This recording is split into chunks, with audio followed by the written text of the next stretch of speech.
বেতন বা অন্য কোনোভাবে ক্ষমতা দিয়ে নানাবিধভাবে চক্রান্ত করে সেটাকে দাবিয়ে রাখা সম্ভব নয়।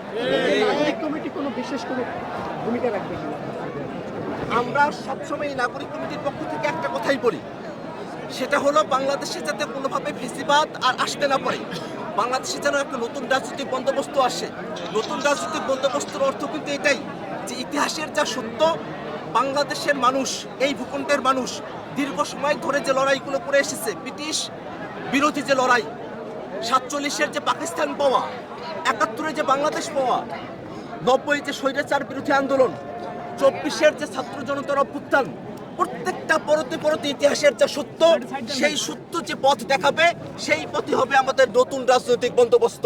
সেই পথের দিকেই জাতীয় নাগরিক কমিটি এগিয়ে যাবে এবং তার সর্বাত্মক ভূমিকা পালন করবে। জাতীয় নাগরিক কমিটি 71-কে কিভাবে মূল্যায়ন?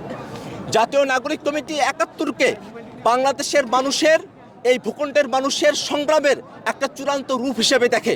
আমরা বিশ্বাস করি এই দেশের মানুষ দীর্ঘ সময় ধরে যে মুক্তির আকাঙ্ক্ষা লালন করে আসছিল, সেই সময়টাতে 71-এর যুদ্ধের মধ্য দিয়ে আমরা একটি স্বাধীন ভূখণ্ড পেয়েছি। এই স্বাধীন ভূখণ্ড পাওয়ার পরে বাংলাদেশের ইতিহাসকে কুক্ষিগত করে ফেলবার একটা চেষ্টা করা হয়েছে। সেই চেষ্টার মধ্য দিয়ে বাংলাদেশে বাকশাল কায়েম করা হয়েছিল এবং 16 বছর ধরে এখানে একটা ফেসিবাদ চেপে বসেছিল। আমরা মনে করি 71 আমাদেরকে স্পৃহা যে দিয়েছে, সেই স্পৃহার ভিতর দিয়েই বাংলাদেশের মানুষ 24-এ আবার রাজপথে এসে সামিল হয়েছে। 71-এর মুক্তিযুদ্ধের পূর্বে যে ঘোষণাপত্র ছিল, সেখানে যে সাম্য, মানবিক মর্যাদা, সামাজিক সুবিচারের কথা বলা হয়েছে, 54 বছর ধরে তার কোনো বাস্তবায়ন ছিল না, বরং ফেসিবাদীরা এর থেকে যথেষ্ট দূরে তাদের অবস্থানকে, রাজনীতিকে নির্মাণ করেছিল।